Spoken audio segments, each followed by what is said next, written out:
All right, we're going to go ahead and start. I'll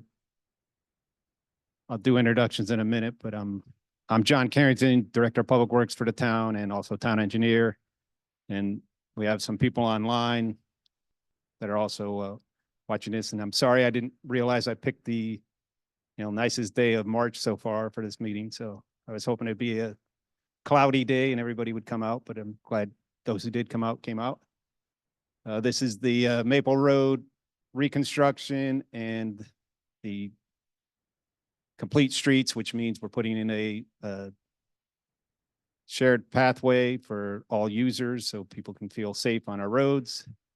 And this is a what's called a lot SIP project. That's local transportation capital improvement project. And it's through the CROG, CRCOG, which is Capital Regions Council of Governments, which is Connecticut's answer to not having counties. So we belong to CROG, the capital region. So we applied for this project in two phases. I think the first time was 2020.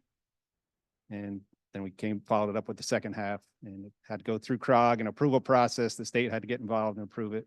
And we're in the phase now where we need input from the public. And that's what tonight's meeting is for. Next slide, Dave.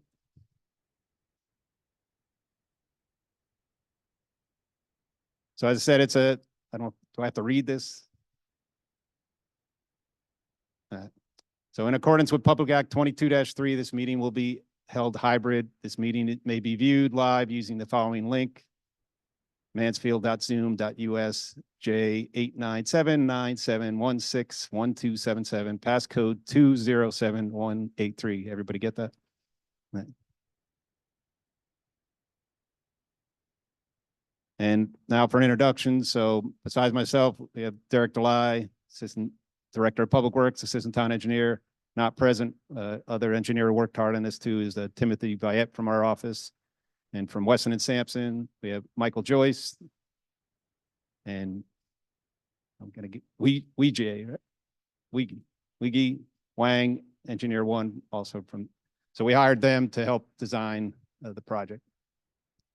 The location, I think everybody knows the location since you're here, but it's from Route 275, the intersection, Maple Road 275, all the way down to the intersection with Spring Hill and Clover Mill. So it goes in front of the middle school to the next intersection.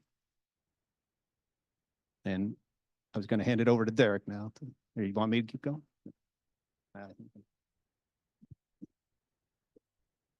Watch your head. Thank you, John. So just kind of giving some background for those that maybe only travel one side of the roadway versus another, just kind of a couple of overall shots from the existing road surface. Sometimes when we're traveling, we don't maybe see some of the details here. Obviously, this portion was resurfaced, I believe, around the year 2000. It's held up reasonably well over the last 20 years. And that's where we conduct most of our speed studies, because it is probably one of the straightest, smoothest roads. So that's why we typically choose that selection. We've also done a couple speed studies on the hills, because we typically hear that's where the highest speeds come from. So we honestly utilize the highest of the two for the design as it got advanced. So this here is right in front of the senior center, and now we're coming down the hillside towards Davis Road. We just past Davis Road. We're heading towards the low spot where we've got a pretty good sized culvert that we'll be working through.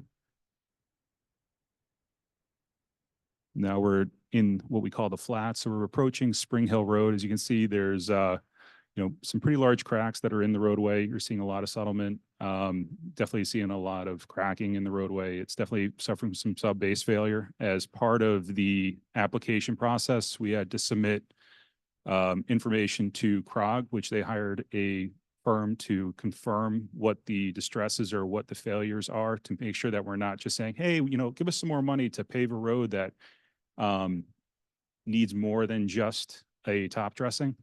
And they concurred with our original analysis that it really needs a lot of help. It needs what's called a full reconstruction, not the entire section. The section that was resurfaced up to Davis is in reasonably good shape, but it's really the portion from Davis Road approaching the intersection with Spring Hill and the end of Maple Road. So just before the middle school for heading southbound. So that's a section that's really going to need some help. It'll be a full reconstruction, which means we're taking out the dirt that's there and we're putting in new proper material, proper gradations, compacting, and then placing the material, placing the asphalt on top of that. And this is the section that was resurfaced, I want to say in 2021, 2020, in that vicinity, right in front of the middle school. As you can see, it's a fairly wide road. We did, reestablish the existing locations of the roadway, so we didn't make it wider. We did incorporate the edge lines to try to create a little bit of an optical illusion that the road is narrower than it is, to moderate success. Now, just some details that we have to provide. So it's an urban collector, and that's what made it eligible for lot SIP funding. And why is it this road? Well, this is one of the few roads that we have that's considered an urban collector. The other one was Separatist, which went before the council this past year. That's also needs quite a bit of work. And we applied for a lot SIP grant for that at this point in time. We haven't been awarded. We haven't heard from it, but that's currently in process. It's about just short of 10,000 feet from South Eagleville Road to its terminus. It has a speed limit of 30 miles an hour. And the 85th percentile, as we were talking about earlier, was 37 miles an hour. So that means 85% of the vehicles that are traveling on that road are going 37 miles an hour or below. Now, obviously, that's a bit higher than the speed limit. And what we're proposing is an 8-foot wide paved trail. So what we consider the gold standard for complete streets. We're trying to give a completely separate location for non-motorized users, meaning bicycles, pedestrians, scooters, you name it. We're trying to give them their own space that allows them to navigate the roadway away from the road users or the vehicles. And then lastly, we're kind of getting into what we're talking about, that full depth reconstruction, milling.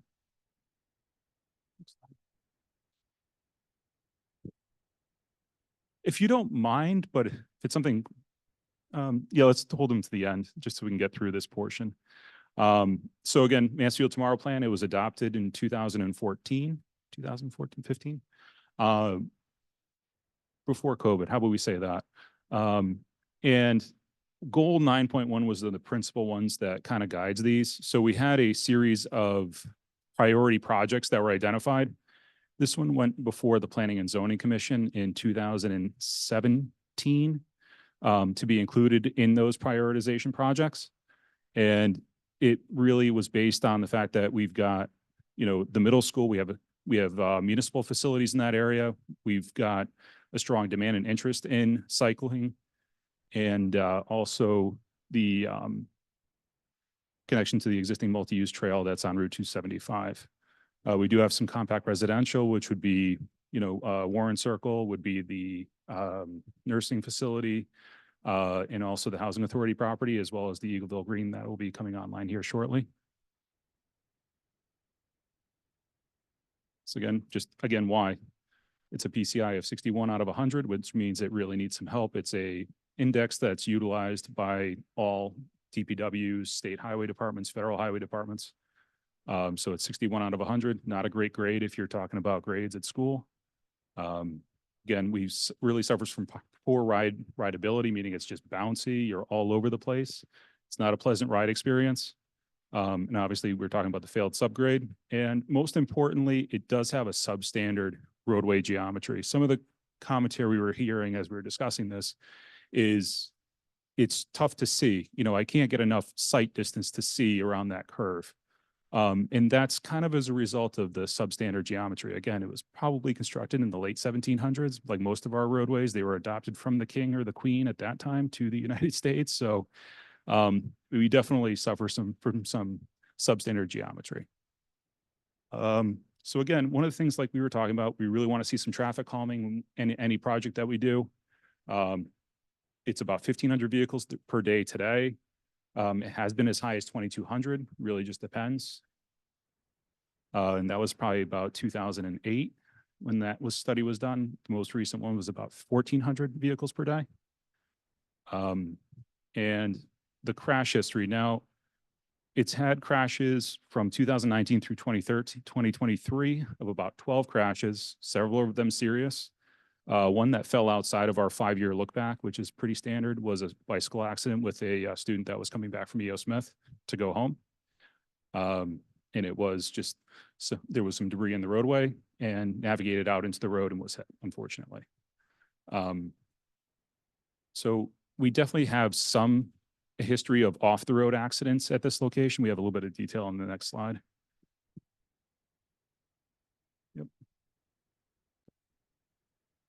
Yep. Concerning a lot of the accidents there, where they're mostly run off the road, meaning people aren't navigating that roadway. Again, coming back to the substandard geometry. Now, those are the vehicles. Let's talk about the pedestrians and non-motorized users. So this was just a random Thursday in October this past year. We wanted to get some counts just to kind of help bolster the discussion here. And during the peak hour in the afternoon, we had 21 cyclists and pedestrians that came down that roadway, which is outstanding. And that's in its current condition. And we hope that would increase. So we kind of saw this as really a great project to make sure we continue it the entire length, because we do have those users. We want to keep them safer.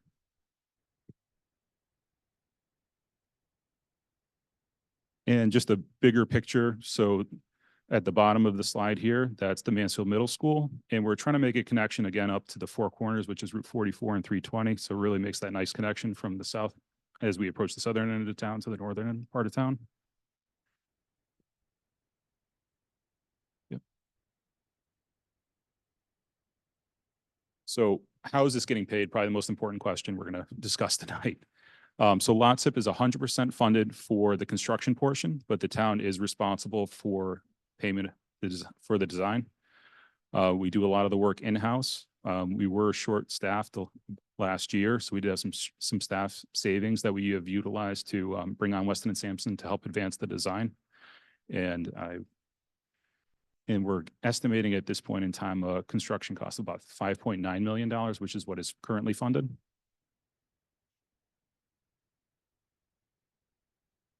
A lot of these slides are just ones we have to do. So what kind of utility impacts? Obviously, there's a little bit of water on that roadway, not any sewer, but it is mostly telecommunications and power. So we have approximately 30 utility pole relocations. And that kind of helped to somewhat drive the design to some extent to one side of the road or the other. The other side had considerably more. Next big question, I think, for each of you is, how is this going to impact my property? And I can say that the roadway and the trail all fits within the town's right of way, or that basically the property lines that the town owns to maintain the roadway. There will be a need for some temporary sloping easements, basically meaning that to get from either the roadway, or we have to basically take some material or add some material on the property to bring it down to where that trail is, to meet the requirements of design. So those would be those would be the easements that were going to be needed. And we obviously have to follow a very specified method for obtaining those easements. We have to acquire appraisals of said easements if needed. If you wish to just provide the easement that at no cost, then that's fine. But there is a procedure where if if you're seeking compensation, we can definitely have a procedure to do so.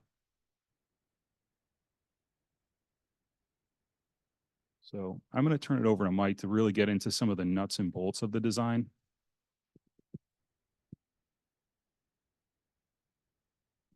Thank you, Derek. Again, Michael Joyce of Weston and Sampson, registered professional engineer in Connecticut. That was a lot of information. So before we get into the plan presentation, I want to give, I think, a moment for some questions based upon the background information that came in. I think that would be a good time for that, so we don't forget what those questions might be as we get into a lot of different detail. I think at this time we'll take questions from in two stages now, and we'll do it again later.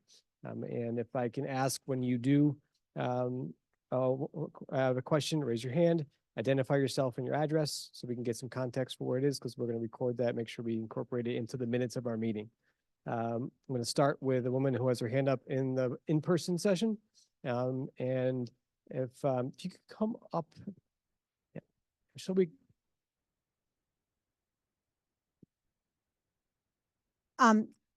The reconstruction of the Maple Road itself The downhill sort of S curve that exists on the section from, well, essentially from South Eagleville up past, well, Vinnie's house, a couple doors down from my house. Is anything going to be done in terms of trying to straighten that a bit, that downhill S curve? And then I just have one of it. Okay. And the construction cost of 5.9 million, that is inclusive of all the road reconstruction as well as the trails? So the two questions. The first was the horizontal S curve geometry. I'm going to combine that with the vertical geometry that's there too, because they're kind of combined and lead to the same issues. That's basically from Davis up to Max Felix, that stretch of road that's kind of winds. When we do our design, well, we have certain standards to follow, and I'll get into that in just a minute as far as what our design criteria is for the type of road this is.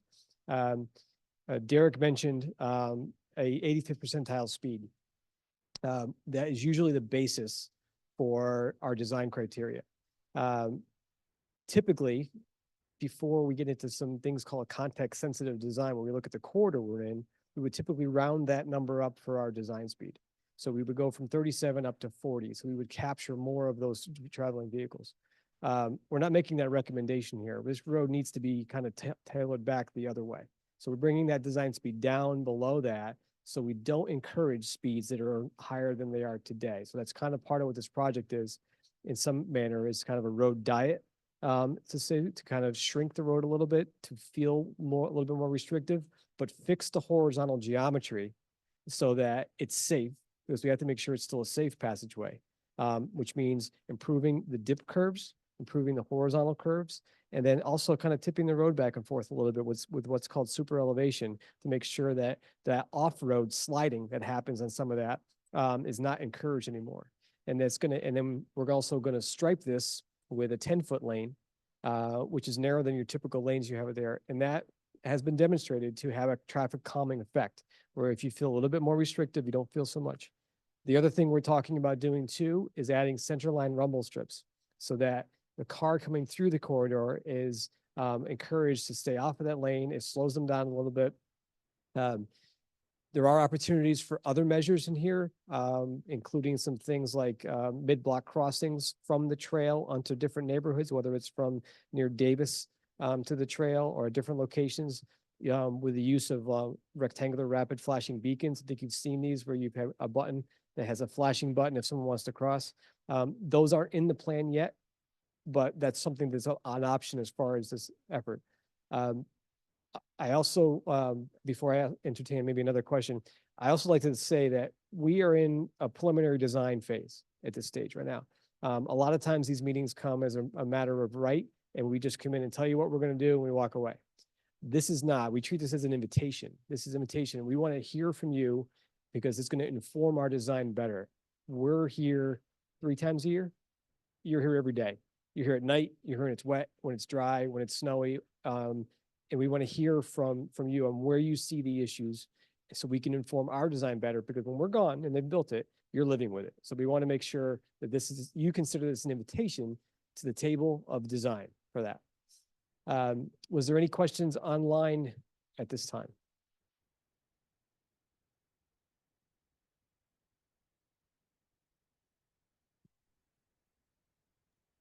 Hello, can you hear me? Yes. So my name is Mehdi Anwar from 4 Max Felix Drive. And as I have mentioned to Derek before, that I have to leave by 6:30. So when you talk about this design, I mean, one particular item that was mentioned to justify the trail was there were 21 pedestrians or cyclists during peak hours. The question is, do you know exactly where they're coming from? Is it all the way Maple Road, or is it via Davis? So we don't necessarily know the origin of those pedestrians or non-motorized users. So that peak hour of 21 is from 3:15 to 4:15 in the afternoon, kind of coincides with the release of the middle school to some extent. So we definitely have some sense that there may be some people that are utilizing that corridor for various reasons, but I can't tell you where the exact origin was. Yeah, because the thing is, actually, we are trying to justify why the trail on Maple Road is that important. But it seems that particular connection is still missing, unless we try to correlate it better. And the reason, because when I read it this morning, the exact line is consideration was given to placing the trail on the opposite sides of the road. However, there are greater wetland impacts, embankment cuts, and greater impacts to the residential property owners. So was the residential property owners impact, did it drive it to position this particular, what they call multi-use trail on this particular side instead of the other one?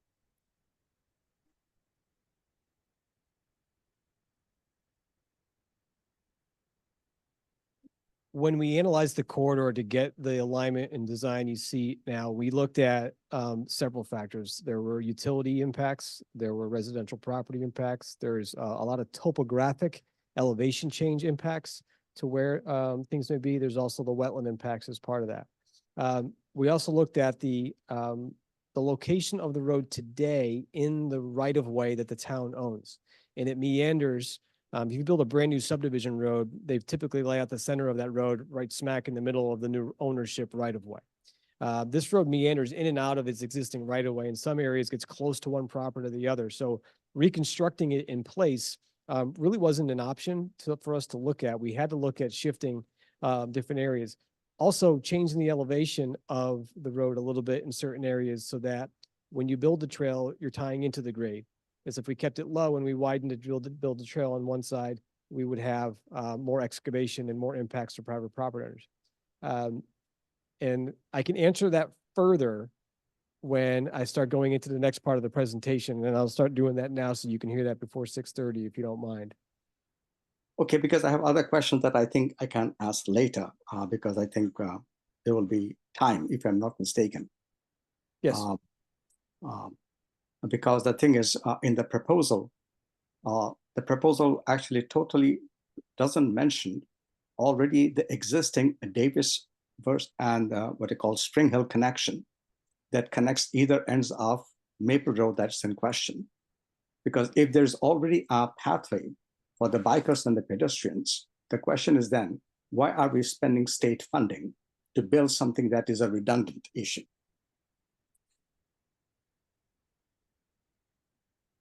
I'm just going to let you know and everybody else know, and people who watch this tomorrow or the next day, we're taking questions all the way up to April 1st. So thank you. Yeah. A couple different things. There's when we talk about the word complete streets, there's a lot of discussion and movement in the state. Connecticut DOT just adopted brand new design criteria that they will be requiring on all their roads. They do look at that when they have funding projects too. And those roads that you spoke of, both I think on Davis and at Spring Hill, they have bicycle accommodations on them called sharos or shared use. There's shared lane considerations.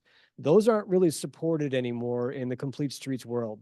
Those are not considered the safe alternative for pedestrians, especially pedestrians, but bicyclists in those accommodations. So they're really moving in a direction where you dedicating an area that's specific to the bicyclists. In this case, we can't ignore the pedestrian either. So we're talking about a shared use path.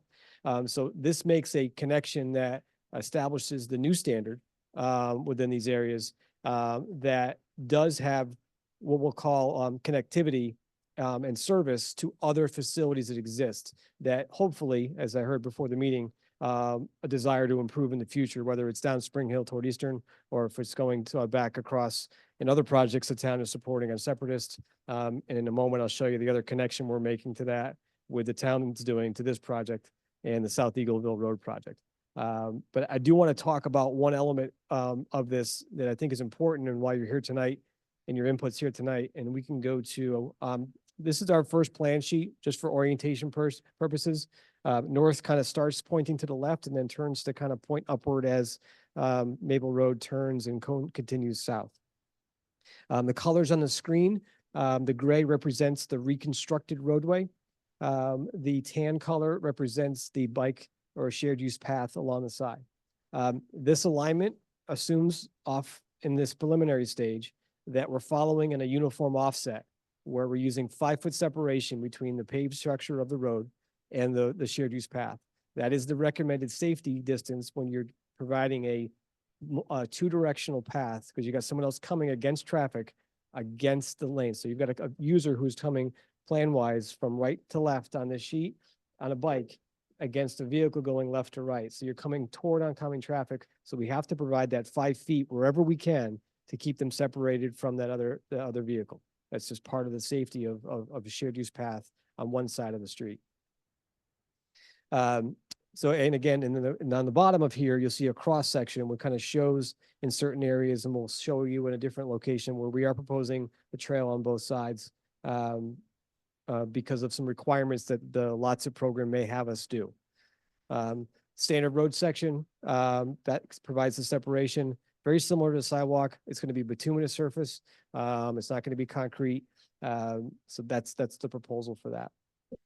As we build off the first section of this project, the location of the shared use path, we hope has some flexibility. If those of you are familiar, as you work from South Eagleville and going to the south, you start to go through the housing authority property there, and we have some flexibility because the town can work with that to meander the trail a little bit, save some trees, avoid some impacts along the way. As we get to the next page, and those who are familiar with it, as we get up to the intersection near Warren Circle and the curve there, in this area just to the south of the intersection, the slope starts to come up significantly in that area. So we've tried to shift and hold that edge of pavement on the far side existing, because we don't want to slope and down the other hill. Narrow the road and then fit in the sidewalk. And we can do that a little bit by raising the profile of the road a little bit so we can get the trail not to undercut the hill in that area. As we get to that first property after that, it gets a little trickier. And as we get to that driveway, there's been some discussion of approaching the property owners and saying, through an easement, would it be better to not undercut the property and not do the shift, but find a way to meander the path up on top of the hill? So kind of make it more of a path that follows along the road up above the stone walls to preserve them and runs back down for a while before you get to Davis. As you get to Davis, you need to kind of come back down again, but there's a certain area on this plan and again on the next plan that shows where we're trying to accommodate that. We're very tight in this area to try to fit it. We're right up against the property line anyway. We're going to need easements from the property owners. So if we need an easement there anyway, would we consider coming up near that driveway with the little curve on it on the left-hand side of the plan? And if someone can point to that, Derek. Yep, so there's a little in there coming up after that driveway, coming up on the high side of the trees, saving those trees and meandering through there, and then coming back down to that long driveway that comes in about where the cursor is now. As a means to minimize the impact. We can keep the road more centered. We don't have to reconstruct. What we're trying to do here too, because they did some work on this road already, is not reconstruct the pavement here. If it's in good shape and we can keep it, meandering the trail will allow us to preserve that investment that's already been made in that area. So as we get down to Davis, that's where things change because the geometry there is pretty all over the place when it comes to horizontal and pavement condition and vertical. So when we talk about property impacts, we looked at all these areas. We landed on this alternative as a balance between what we thought we could fit in the right of way.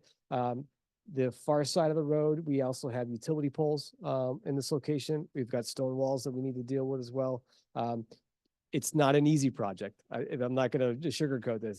To fit this work in here is a little bit challenging. So having some flexibility with some of the location of the trail in this section, whether it's through the easements, through some property owners if they're willing, that would help the project. And it would also give maybe less linear look to everything and have more of a meandering trail look for some people. And it might be a nice feature ultimately to keep the trees and the stone walls and have that trail serve as a path in the hill a little bit, as opposed to just a sidewalk appearance in that area.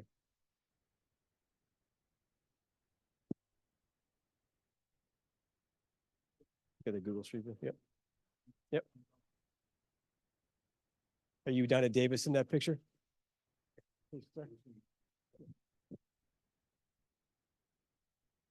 Hello, hello. All right.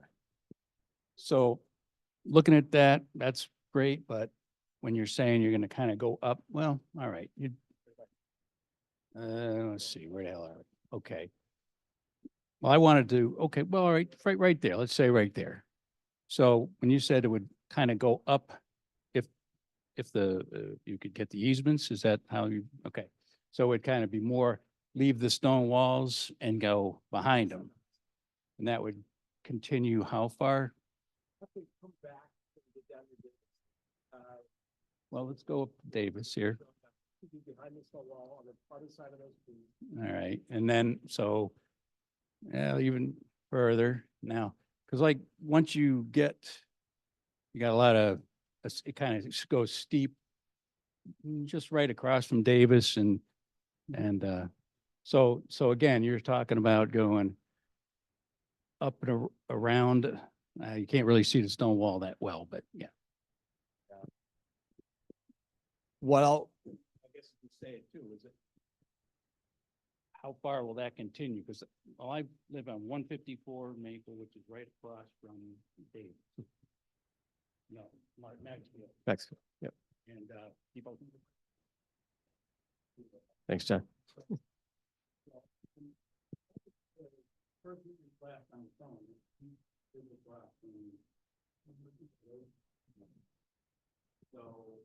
I don't know what he's concerned about, but there's a little slope. There's a little slope, and then there's a stone wall there too. Ever since I saw the thing and it said, okay, west side of the road, I'm envisioning all the stone walls and like, okay, what are they gonna do? Like, take them down, move them back, rebuild the stone walls? Yeah, I don't know. That's, so you're starting to talk about it, like you're talking about maybe leaving them going on the other side. And maybe I could just let you keep going, but it seemed like this picture is better than looking at that. So that's why I kind of. That's why we brought it up. The picture's always better than the plan view. So I'll point out in this particular view, right about middle part of the sheet, there's a long driveway that comes off about the middle of the plan that goes up the hill and back up into the back.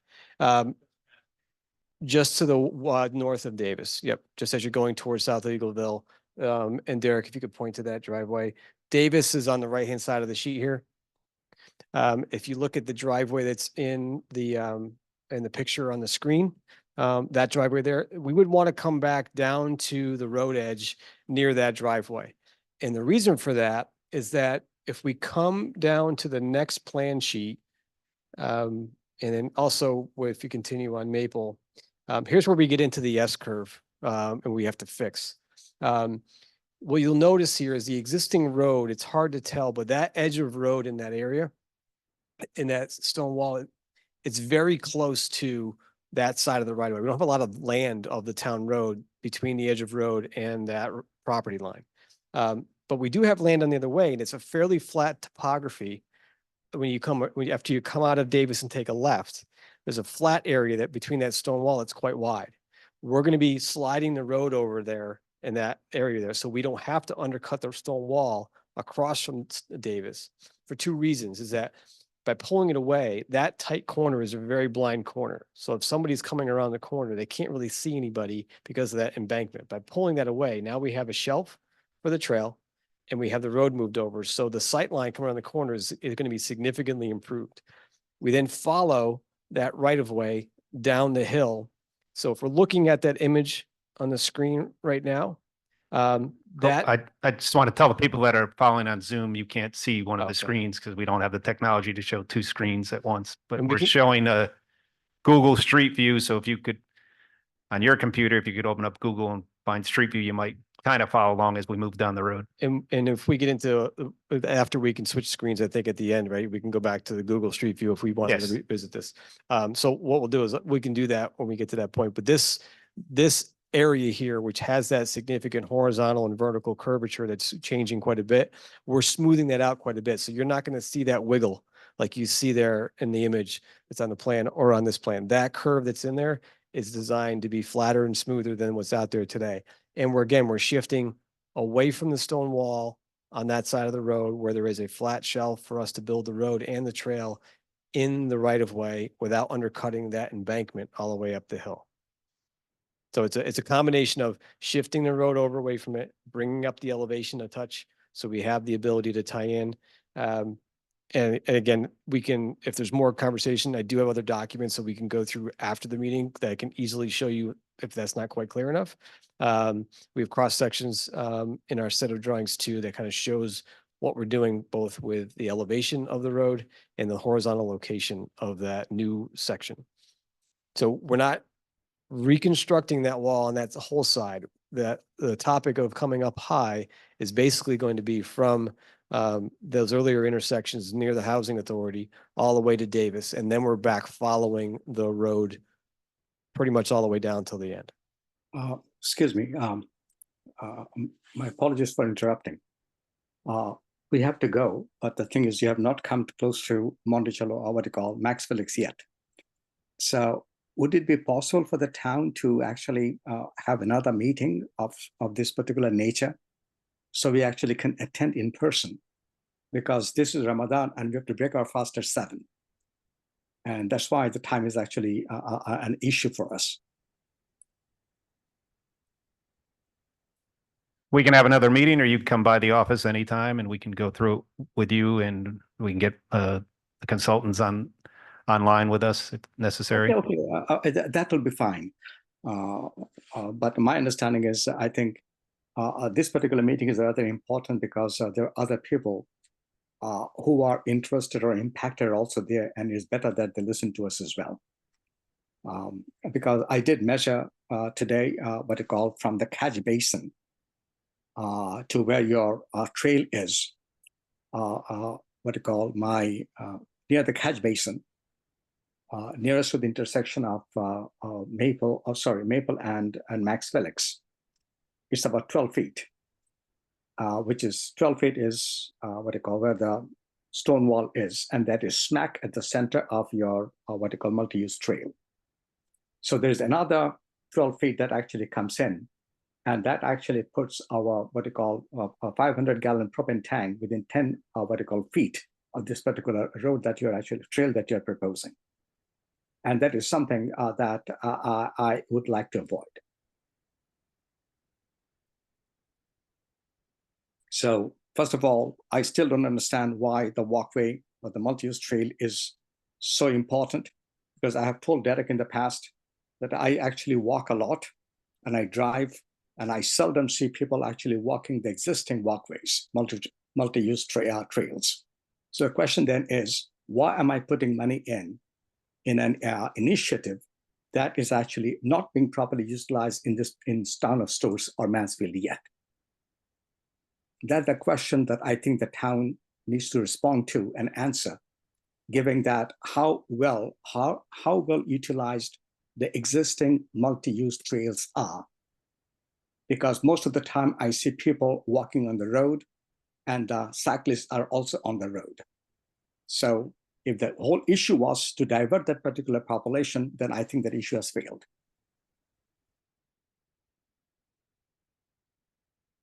We hear you. Yep. But Yeah, that's- and we- there are, aside from this project, there are other initiatives to establish this style of conveyance for bicyclists and pedestrians. In the works, there's a project on 275 South Eagleville itself for a shared use path. Part of that was in response to a fatality of a pedestrian crossing the street in an area. There is a mixture of road cyclists, but also casual recreational cyclists that have identified themselves in other public hearings as looking forward to these services. So while these facilities don't exist in this neighborhood just yet, they're coming and they're establishing a network. There are as a bike path or bike route identified on Davis, and again also on Spring Hill in South Eagleville. It ebbs and flows during the time of year as well, depending on whether there's schools in UConn's in session or not. So Again, you have to and understand, the application was, you know, I don't think the town is actually responsible to support the University of Connecticut. so we're gonna keep moving on because we want to make sure everyone has a chance to have the voice. We appreciate it. And again, as John mentioned, this is not like a public hearing for like planning and zoning or wetlands where we have to close it and document the record and we're done. This is an invitation. This is exactly why we want to have these meetings. We want to be informed of what's going on. This is not the end of the dialogue. This public information session stays open. We'll continue to select comments. The town is available at any time. Should something come up in your mind to talk again further. So again, this is not a public landing and zoning type public hearing where we're opening and closing the record and it's shut down for no more comments. So as John mentioned, we look forward to meeting with you in person and we apologize this affected I'm tonight's very evening. sorry because you have a long way to go. But again, I have put everything in writing and I have emailed it to Derek this afternoon. And that could be a starting point of a discussion sometime later. Thank you. Thank you. Have a good evening. Yep, and looks we have a question from Sarah Tassim. I believe it was asking, have you considered Davis for a project with a trail?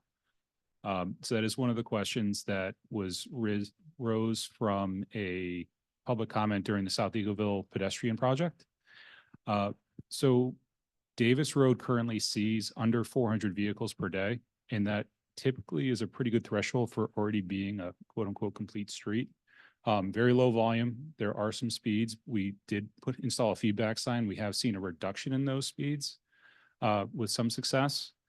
The roadway is by about 22 to 24 feet, so similar to provide some flexibility, and with the low volume, you know, vehicles and pedestrians and cyclists can work together.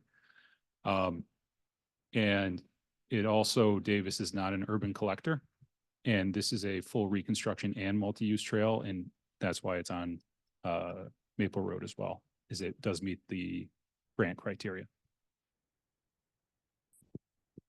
And also, can you hear that? I know that was one of the questions you had as well, as you couldn't hear.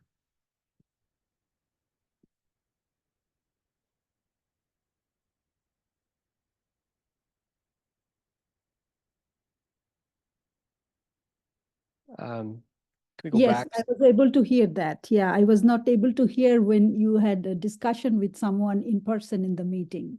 That's what I meant. That's what I meant. Understood. I think we got two mics now, so I don't think you missed understand. anything. It was covered Right. later when Right. he had the mic. Right. I'm not an expert, so would you please just in a couple of lines mention what is an urban collector? You said Davis is not an urban collector. Yeah, we'll make sure we don't get into too much engineering. I lingo when it understand. comes That's to- what I said, 2 sentences only. I can Yeah, do it. It's a functional classification of a roadway, and it established its purpose. Whether it's whether they use the word arterial, which is a larger means for transportation, a collector basically feeds larger roads. So it's a feeder road to the main road 275. The urban designation is a larger boundary that's established in the region, and it's based upon the next closest urban center. And it's not always urban in our minds. well, it's based on census, and because of the university and the students that are in the dormitories are considered Mansfield residents, and because of the proximity of them in a tight area per square mile or square foot, however you want to look at it, we are designated. Even though everybody says we're a rural Mansfield town, we are considered urban by census around the stores area. I would say this in the terms of like that term is used to define design criteria that we follow. whether it's rural or urban. In this case, it doesn't matter. We are still following the same design standard. When you get into bigger roads that are much higher purpose, it has a different category. But in this particular case, that urban or rural designation doesn't change our design approach. Okay. But it did matter for funding, to get funding through the state, through the capital regions, Council of Governments, it has to be an urban road. So I drive by Davis and I also drive along Maple. Davis is much more wider compared to Maple, close to Max Felix, right? And work on Davis has been done recently. Is it 2021 and 2022? And earlier in your presentation, you have shown one photograph of Maple Road where the road is damaged. And now we don't see such photograph from Davis Road. Davis has been reconstructed recently, right? Do you have the date? When was it done? Summer 2023. Yeah, 2023, and Last year, right? we're not here for Davis, so that's why we're not showing pictures of Davis. We're here I for understand. No, I understand that. Yeah, but I know the status of Davis compared to Maple Road, where you are planning this trail. So as Davis is much more wider, and Davis is also a connector between Maple, right, close to Silo Road and the other Spring Hill Road. So I don't know why you haven't considered Davis. It's not considered an urban collector, so we wouldn't be available for the funding. So it would be Right. it would be cost prohibitive probably for the Mansfield taxpayer to fund it. That's the simplest answer. There's many others. If I am not mistaken, one of your responses to my question, you just mentioned that the project is not dependent on whether it's an urban collector or not. But That's now the you're design, responding the design, That's the design. how you design it criteria. wouldn't matter from, The he's des- talking from the engineer standpoint, from the funding standpoint, it had to Yeah. be an urban Okay. collector. My question is not from the standpoint of design. My question is from the standpoint of why you are thinking of Maple instead of Davis when you are talking about the trail, the new project. Yeah, Davis is already much wider than whatever the current status of Maple. They're roughly about the same. It's not No, I don't significantly. think so. No. Then it's wrong. I drove along Davis this One afternoon. looks a lot better because it's a nice new road, and one looks a lot worse because it's not a nice road with Okay, dips. so But you are from the town. Do you have the measurement, the width of Davis as well as the width of Maple? As you said, they're roughly the same. I think the part of the focus, Davis doesn't qualify for the funding that this Maple Road does. So that's why Maple's being focused on with this funding. If the town wants to do something with Davis, they're going to have to pay for it themselves. The funding comes from the state to pay for this construction of Maple 100%. So the town doesn't have to pay for this project for construction. They would have to pay for it from the taxpayers' money from Mansfield if you worked on Davis. So I just want to make sure this is there's two separate projects we're talking about. This one has a funding source and a path to being improved. Davis is a different path and different project to pursue under different circumstances. That's just where we're at tonight. So I want to make sure we keep our discussion on the viability of the Maple Road project and its construction impacts and the property owners who are impacted that. Understanding that Davis is an important element of the overall network of connectivity, but it's not the topic of our meeting tonight. Yeah, I understand, but these two roads are parallel. And Davis also used by bicyclists as well as pedestrians. And they connect, the same as these two roads are parallel. That's why I was wondering, Davis is already much more wider. And you said, no, they are approximately of the same width. So that's why I just wanted to know. And I live in Max Felix. I am impacted, and I wanted to I looked at this project and tried to have some justification. The justifications that you're giving towards choosing Maple, so why not you chose Davis, but you said the funding is coming from a different source. Town doesn't have to pay if you construct this trail on Maple, right? That's the argument. I'd That's like one to, of the I'd like arguments. to help answer this question. Yes. This is Tony Moran. I've been on the town council since 2009 and I've been the mayor since 2019. Road construction is extraordinarily expensive. And when you get to these very big projects, and Maple is one of those roads that we have been having complaints about for at least a decade. When it comes to these very large projects, we are entirely dependent on whether or not we can get funding for them from the outside. Because our budget is not big enough to fund something like this out of our regular taxpayer budget. Unless we bonded and charged you, raised your taxes to pay for it. So we handle this by what is the most important thing and how can we get it funded? This project took us years, but we finally did get it funded. So that's why we're talking about Maple Road and Maple Road only. The funding source was only going to give us money for Maple Road, not for any of the other roads in town that people have concerns about, just for this one. So I don't think we can go beyond this because we are totally boxed in by what the funders will give us.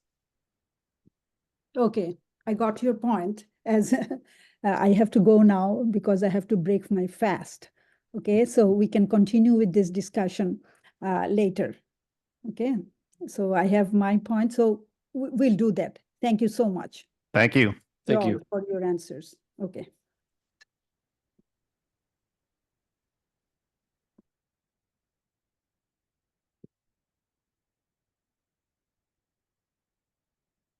Any other questions before we move on to a more presentation of the plans? Yes, sir.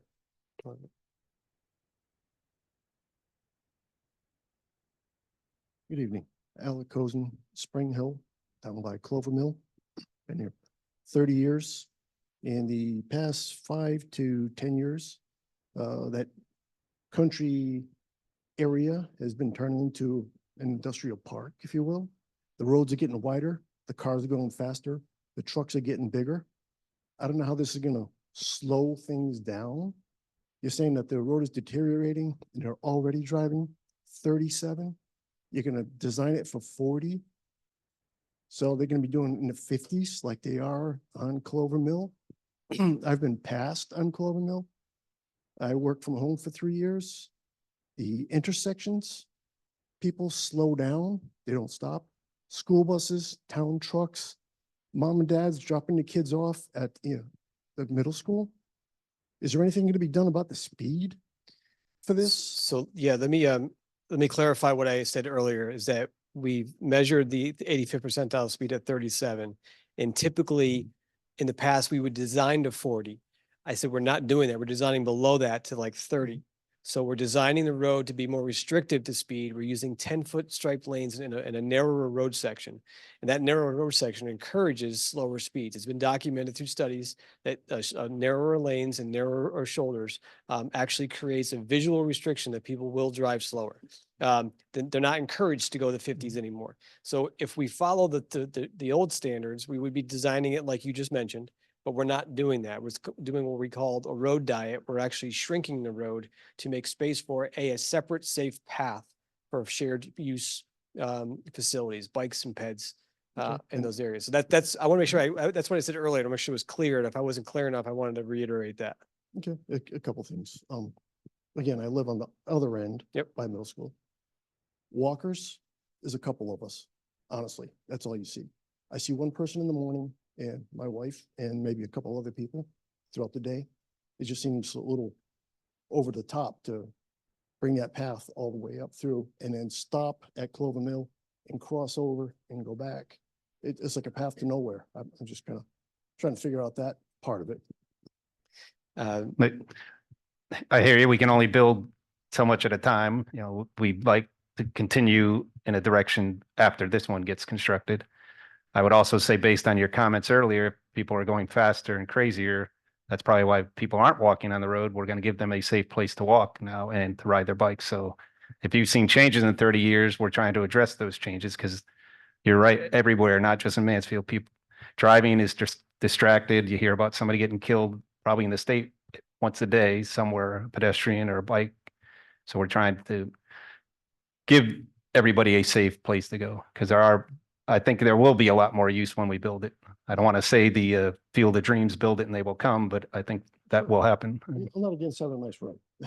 Ah. Just controlling the traffic, and now we're opening it up to Right. larger trucks and faster.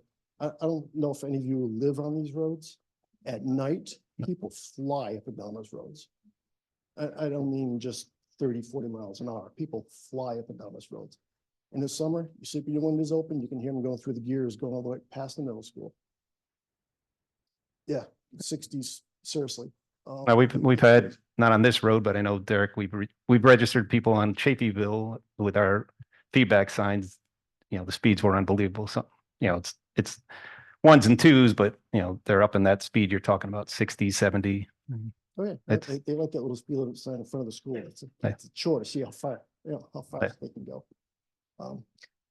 The other thing I mentioned too is that in world of traffic calming measures that are out there is that also the use of something like a center line rumble strip in the areas, which keeps people from really encouraging. When you get a 10-foot lane and you've got a band of rumble strips in that area, we can't treat all the behavior, but not doing certain things would encourage it. So we want to apply things that are smart and maintainable and sustainable and not a safety hazard. So these are little things we're doing to make it better.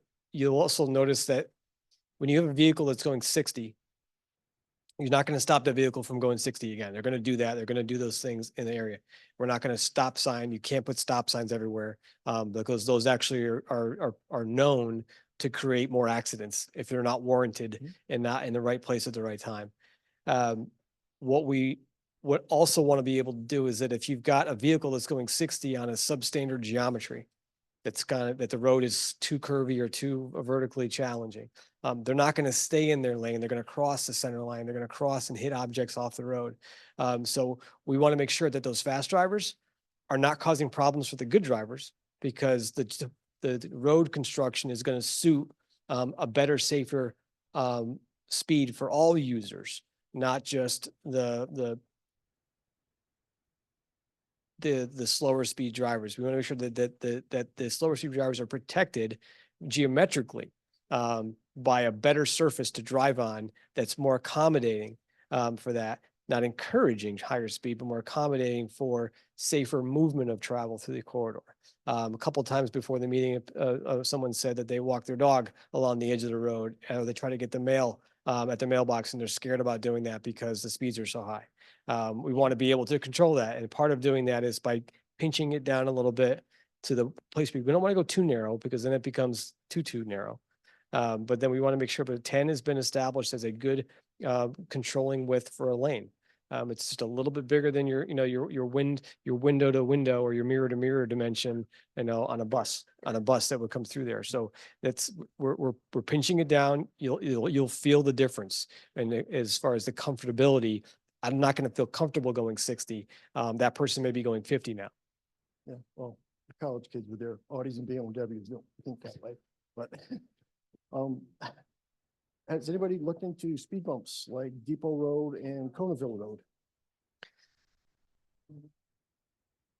Part of it being a collector road, our current town policy doesn't allow speed humps on collector roads. It's just thinking, out of the box, what can we do to slow down some of this traffic? Because it gets faster in front of the school, which school zone seems kind of crazy. That section of pavement there is really wide, and that's a significant narrowing of the road in that area. That's, if you saw that other picture they showed, but that's upwards of 30, 34 feet, I believe, in that area. And we're taking a good 10 feet off of that with so that's going to feel different. Right now, that's a very wide section of road.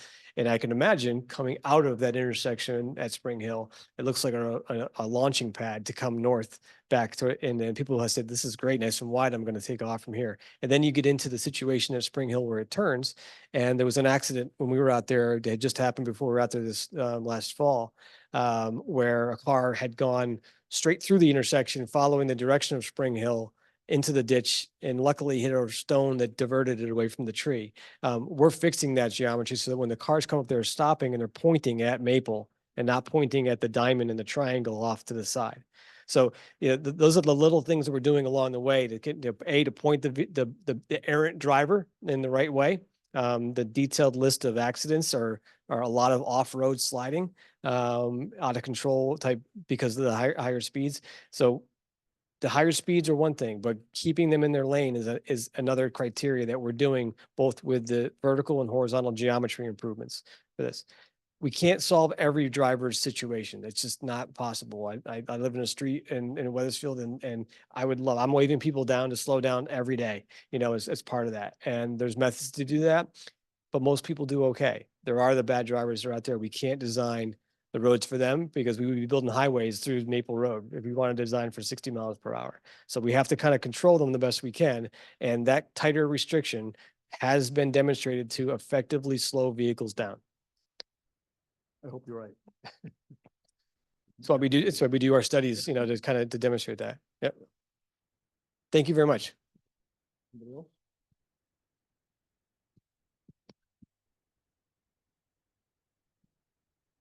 My name is April Moore and I live over at 604 Wrights Way. I just have two comments. I really appreciate the town thinking of doing this with a walking trail because I know myself and a lot of neighbors want to go for a walk and there's no way I'm walking on Maple Road right now. I don't even like to drive on it, honestly, when I have to go over to the middle school. I don't even like doing that, much less walking on it. The other thing is I think the rumble strips, I think like on 32 where they go like, are a great idea. I think it would help because even driving on 32 now, there are a lot of fast drivers. But I have not seen anybody come over the lane at me like they used to before we just put them in. So I appreciate what you're doing. I think it's a good idea. Thank you. Connie Warren, 241 Maple Road. I just want to make a comment about pedestrian traffic. We live at the South Eagleville Road end of Maple, and we see an awful lot of people walking up and down Maple Road, including groups of students from U.O. Smith and from UConn running in groups. And I think putting those trails in would really be helpful. And that's it. That's all I have to say. Thank you.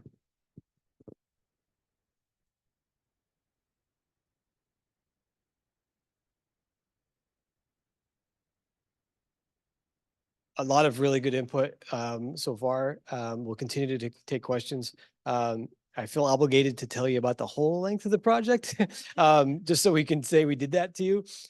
So if I can continue with that, I'd like to. If not, I can definitely take questions along the way. And if something pops up, please raise your hand or identify online, and we'll pause and we'll take care of that.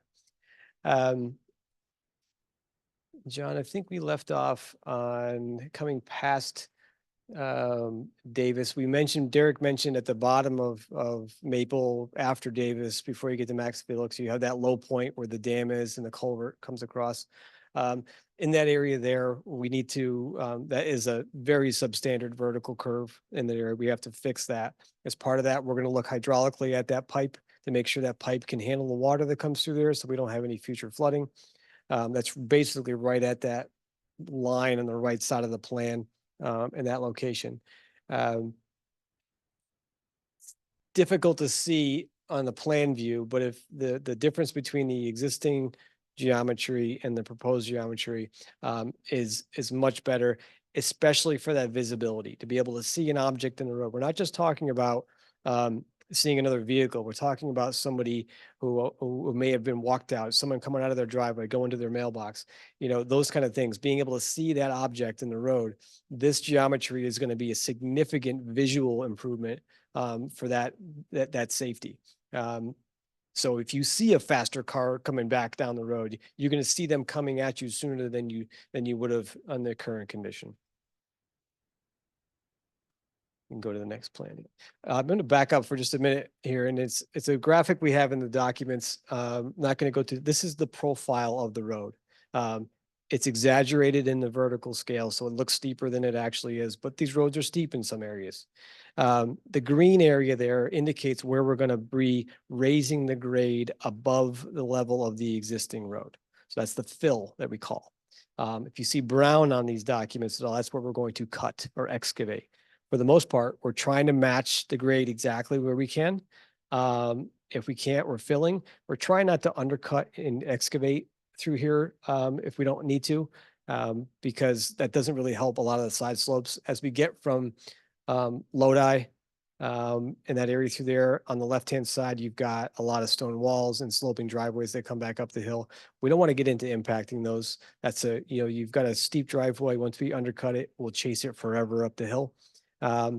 So we're going to deal with some wetland permitting issues on the other side, and that may be some walls or some sloping to support the trail on the opposite side. You can go to the next page, John. On the opposite side of the road to provide the trail corridor. That whole side along there, all those properties have trees and walls along it. It acts as like a buffer to the road. We're trying to stay away from impacting that stuff where we can. It's not always possible because of the constraints, but in this particular area, that's an area where we can impact. And another reason why we didn't put the trail on that side is that building the trail on that side would have required excavation into that hill, undercutting those stone walls and trees and chasing those driveways back up the hill. Not to mention, I believe we've got some utility poles on that side as well. We look in which direction are we looking on Google here? Still on the same west side of the whole way. Yep. Yeah, correct. I mean, the reason why that's important too is that we don't want to flip flop back and forth between the sides, because then you're introducing pedestrian and traffic in the middle of the streets back and forth, and we want to have a consistent corridor to follow. Yep.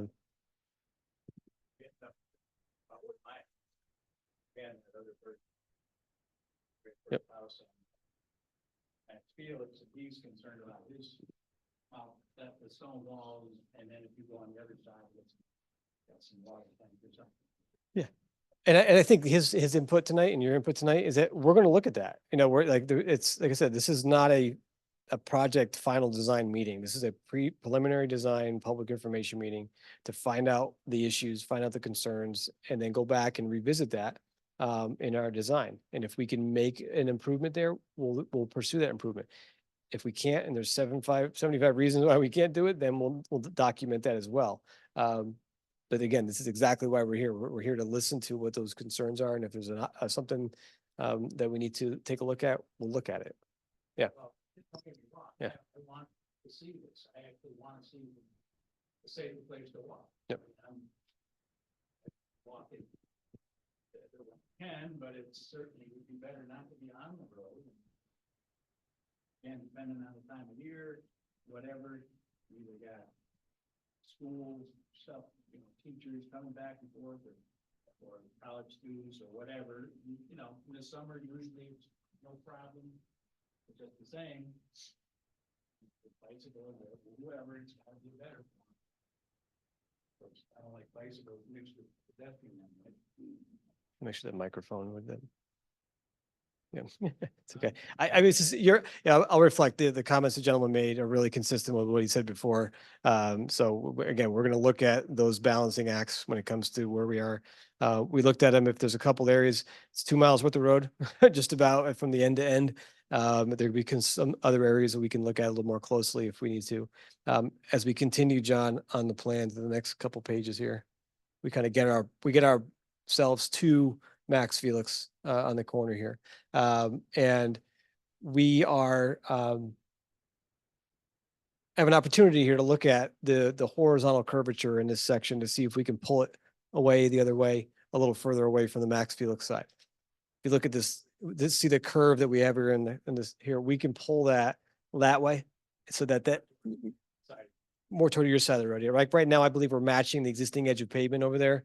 And so the road itself is kind of following the existing road. Because in this particular area, it's not much wider than 24 feet. I think it's maybe 26 feet tops in this section, the existing pavement. So wherever we move it, we're widening, or we're not widening, we're shifting into an area there's no road today. So if we go to the north a little bit away from Max Felix, we're going to cut the hill a little bit there. If we come this way, we're going to cut this way. So this will be a critical area that we have to balance, as we go through. As we get past Max Felix, it gets a little bit easier. The topography gets a little flatter on the sides of the road. As we come down, we are in certain areas proposing to raise the grade of the road slightly through here so that we can preserve the wall on the one side and not impact it. Because as we widen, we cut with the trail. So like in this area through here, fairly straightforward. We've got a nice shelf to build the trail on the right side of the photo. And this would be a photo looking to the south of Max Felix along Maple Road. You don't think that guy's wall? No, correct. Yep. I mean, we are kind of a little bit of prisoners to the topography that's out there. And so we're trying to make it fit within those constraints. We are also looking at, there may be certain circumstances where we say that 5-foot separation between the trail and the road, we might take that down a little bit. And we can do that through like what we call a design justification, where we make a decision that it's better to impact less of a certain resource, whether it's a property or a wetland or a significant feature that's out there. And we document it. It's on a straight section of road. The sight lines are clear. We can go to a narrower width in this location, and we have enough. As an engineer, I'm putting my stamp on it. So I got to make sure I'm comfortable with saying that getting a narrower separation distance is still going to maintain a safe facility for all the users that are there. But we will look at that. We've talked about that with the town, is that there may be areas where we reduce that a little bit if we have to, because the constraints are just too hard to deal with. Okay, as we keep going, and we can go back to the plan view as well.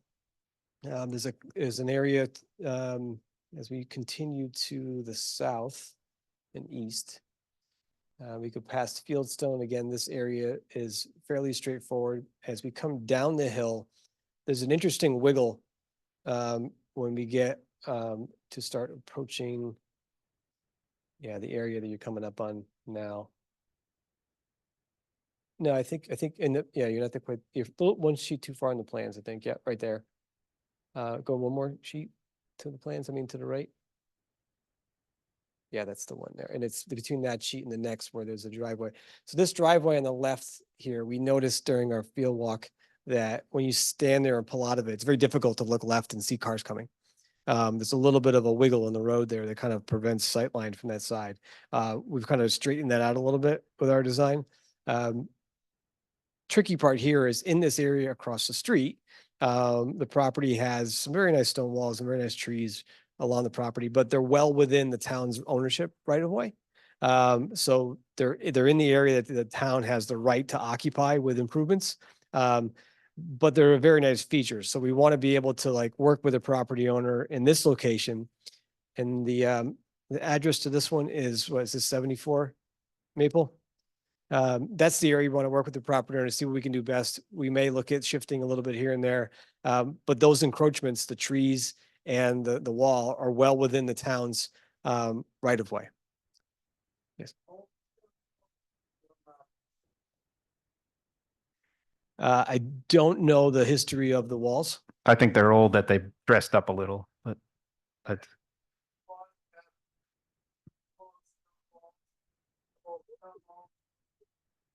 you There- can move them, I believe you can. You can, you can, we would look at, if anything, we would look at relocating them and not removing them. There are NEPA laws for that have certain thresholds of stone wall removals that you can't go over unless or you have to mitigate, for that as part of that. In any of those locations that we're trying to, if we do impact the walls, we want to relocate them. The ones that are in the right of way, if they're on private property and we're impacting them, they're not subject to that threshold for permitting. But if they're in the public right of way, they are. And so that's why we want to work with the property owner to say, okay, we are going to impact those walls. But if we do, can we move them back to your property line? we're going to preserve them and put them in a place where that you can be preserved, and we're not going to impact them again as a public right of way. This is where they feed really from people coming down there. Right? They're really going fast, accelerating at that point. You just repeat that one more time, I'm so sorry. At this point, we live that's where we live actually, and they're coming around a big curve type place, Mhm. and then they're accelerating through here, which I find dangerous because it's hard to get in and out of your driveway. Is this property with the stone wall yours? Okay. Is the property owners who have that wall here tonight? Okay. What was your address again, sir? 68. Okay. There's a little dip, the road comes down and Yeah. then there's enough of a dip, so when we're looking down that way. Yep. We have to wait a minute, make sure nobody's in the dip, because all of a sudden they're right. It's a little blind spot. I remember Yeah, you seeing that. Actually have to wait and make sure you see them coming down the hill. If they're there, and then they come up above the dip and then they're obviously there. Was that you there? No, it's across the street. They're at 68. They're on that's 68. Yeah. Yeah, that's one of the areas we saw that seemed to be a little bit of a tight. It's difficult to see, especially if you're coming out of the driveway and looking left. Really dangerous there, really dangerous in fact, somebody hit my dog a year ago right there, So accelerating. we are fixing, there's a little bit of a dip wiggle there, and we're fixing that with our design. So that's going to be better than it is today. Again, we can't solve all the sightline issues on these projects because there are some restrictions topographically, but we did notice this one specifically when we were in the field. So we are able to fix this wiggle, as we'll call it. Then concerning the stone walls, so there is, and this may be where the reference comes from, is there is statute where you can't remove boundary markers. And that was oftentimes how farmers delineated boundaries was with stone walls. Many of the stone walls here were markers at one time.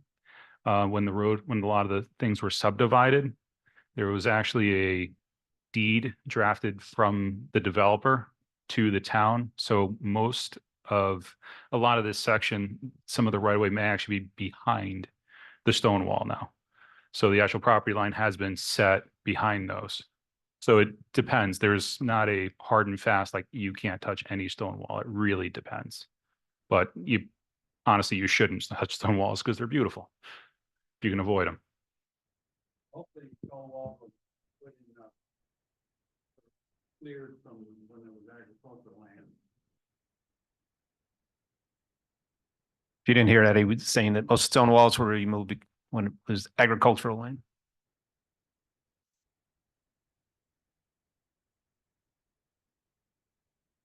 You can keep going to the next slide, John.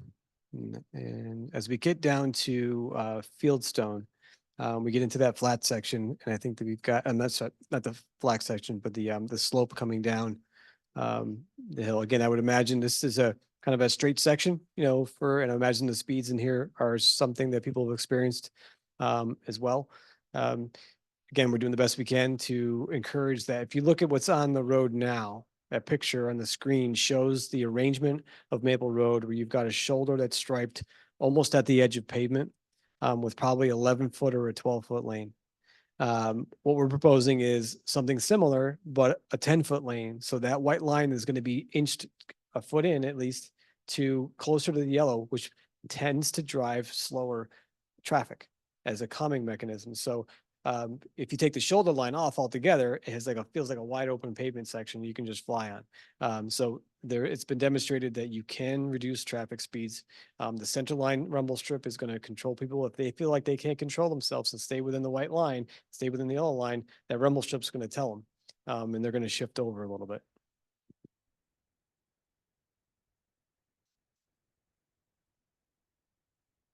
When we get down to near Carlton, We get into a very long flat section, wetlands on both sides. There's a section in here where we envision we might be doing some like a boardwalk to be above the wetlands and not get into filling the wetlands. We don't want to create too many environmental impacts. We think it might be a nice feature as part of the trail alignment too, to have more of a boardwalk feel to it through this the lower wetland nature area before we get into the intersection of Spring Hill. So that's one thing we're looking at through here is a potential boardwalk that would be parallel and at the same elevation of the road, but elevated above the wetlands that are next to it.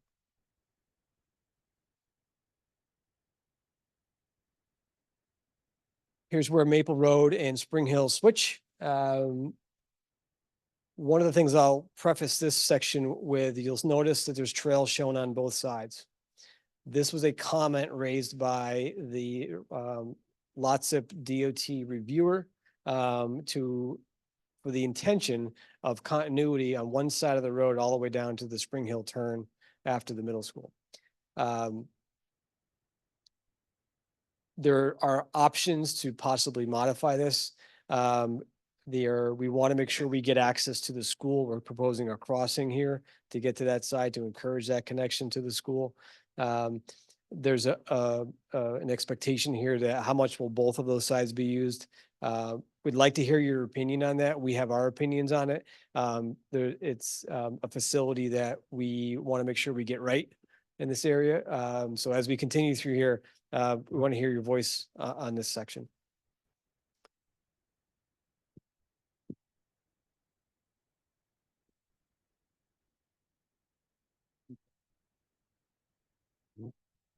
I'm Alan Hawkins. I live on 242 Spring Hill Road, right at the corner of Clover Mill. This is a concern to me because I think that as you've been talking throughout the evenings, he keeps saying that there's a relationship between the width of the road and the speed. And I think that this section of the road is the widest in this project, existing. Yeah. And it's about the fastest moving traffic of this whole project, I think. So of the project core, I want to be clear, is that so the pavement section that's here now today, the one that exists today, is wider here than it is anywhere else on the road on Maple Road. What we're proposing is to shrink that down to 24 feet wide, which could be like 10 feet narrower than it is today. The question we have here is the trail on both sides of the road. Is that something that's supported? Do we think it's necessary? It's in front of the school, but also in front of here. It was a requirement that was asked upon us. If we have feedback, we can talk about modifying that. I think it's a bad idea. Because you're gonna have a visualization now. You've got a roadway and a trail on either side of the roadway. So you visually, you're gonna see this all as one large speedway. There will be a physical separation between the pavement of the road and that, but I understand your point about the visual width of those paved surfaces. And I don't think there's anywhere near the pedestrian or bike traffic on that section of road to warrant having a trail on both sides of the road. And I think if you did the road, the trail on the east side of the road would be my preference, because that's all town property already. You're going right in front of the middle school. You go all the way down the stop sign. You don't have to do very much work at all as far as putting a sidewalk in there or a trail. Thank you. Great idea. I think it's a good idea to put it on both sides, and because they're gonna encourage kids to walk to and from the school. And it'll encourage them to walk home, actually. So some of the options we have in this area too is to talk a little bit more about more of a sidewalk approach on one side as opposed to a trail. So there are many options here, whether it's we keep one side as the multi-use path onto school property. The other option we're looking at here, and we have the ability to do this, we just need to get more survey because there's some trees and some wetlands on that school property, is to, once we get into the school property, to meander that trail through there. So it's not following the road. It's kind of going in the campus of the school and not as a side path along the road through this. We have the ability to kind of pull it away from the road so it doesn't feel like another part of the road. It feels like its own entity. And then on this side of the road, we can talk about keeping the design as a shared use path on this side too. We can talk about making it a sidewalk only for just pedestrians and not cyclists. And we can talk about eliminating it because it's a facility on the other side of the street. So those are kind of the options we have to consider in this area.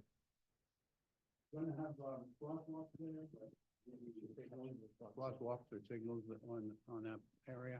Yes, we will. We're gonna, if you come down to the next plan sheet and then down the intersection with at the end of spring. Either way, we're gonna have a pedestrian crossing coming across. And what we're also gonna have is it, because I believe is a Clover Mill, is that have a Sharrow marked on it currently? I'm sorry, Is there which a road? Sharrow marking on Clover Mill? Yes. Yeah, there Yes. is. So for people who are using their bicycles today shared with traffic, we're gonna have, it's not shown in the plan, kind of like an off ramp. So if you're coming up on a bicycle, you can merge right onto the trail without having to turn at a crosswalk to go into it. So it's kind of an on ramp to the side, to the path right from there. So you're not, so you're keeping the pedestrian crossing that's happening there separate from a cyclist who wants to pull up onto the pathway. Yes, ma'am. We did a follow-up. I'm just wondering about walking to Bicentennial Pond, which is on the other side of the road. And Schoolhouse Park, which is all part of the middle school's education program. Yeah, the side, if we eliminated, it would be the western side. So the eastern side, which is on the middle school side, is on the park side. They could also walk through the school grounds. There's a way to get back there too. But in the future, we could continue, if funding's available, go down Clover Mill to connect it that way. Aside from the speed, or from a personal note, that western trail, you've got that going all the way down to the intersection of Spring Hill and Clover Mill, which is around 450 feet of my property. Along there, they've got stone wall in a lawn section between the stone wall and the road now. I'd really hate to see a sidewalk there. Understood. Thank you. for This your is comment. an adjacent property owner. Yeah, I'm gonna. Yeah, that was the question that we wondered if there's property owners like yourself that are across from the school, we get your opinion. We'd like to know from the other property owners there, is it kind of useless to put a sidewalk there? Because really you're the only people right now who would use that sidewalk except maybe the apartments. So maybe we do something where we connect the apartments up to Maple and they cross over there. But I think the rest of the residential properties probably would be against the path on both sides, but we'd like to hear that. We heard it from you. Thank you. Hi, Jennifer Mott. I lived at 242 Spring Hill Road for 26 years. But as a pedestrian, I used to run from Spring Hill all the way of Maple and I would go to the community center. So it's my understanding that this project funding, the impetus for it is based on the eligibility for Maple Road, correct? Right. Okay. So, as a pedestrian, I stopped running Maple Road because I felt like I was taking my life in my hands. So I definitely agree something needs to be done with Maple Road. Davis Road became my friend. That's what I would use all the time. My question is, I don't understand the rationale for why you need this sidewalk and or trailway from Spring Hill down to Clover Mill. That's 0.3 miles. So it's a very small section. As a pedestrian, I feel that there's ample clearance on the side of each road. In fact, when you're coming from Maple back down to Clover Mill, you have a lot of grass area that shares common road with the middle school. In fact, I'll even run down to the town yard. And again, I feel that's very generous. If you have that 0.3 section of road, which I think is completely fine as a pedestrian, I would encourage you to look at the 0.2 section that goes from Spring Hill up to Davis, because that's a pretty narrow area.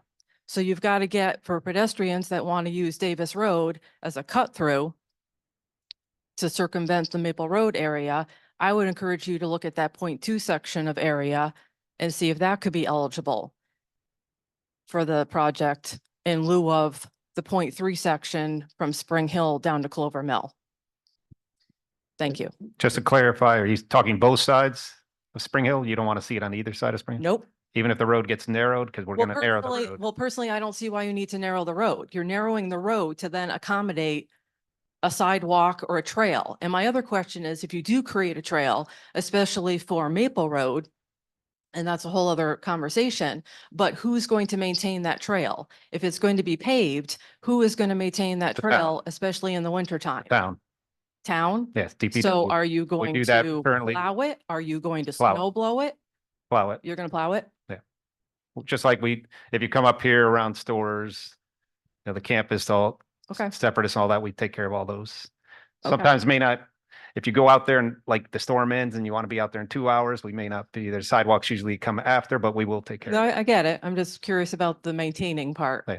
Okay. So are my workers, because they're like, you keep giving us more sidewalk. But Okay. Thank you. I think that's part of the funding agreement as well, is that the town accepts the projects with the funding and the responsibility to maintain them. So it's tied to that. It's an agreement that's established that says that they have to do that. It's not just a verbal thing that. that, Don's I think making. it's more the state does that, because if it's on a state road, they won't take care of it. They want to make sure, but this is not a state road, but we're going to take care of it. Shouldn't the money be better spent to do something else instead of cleaning the trails that are seldomly used? Maybe make the school lunch program better. Money well used.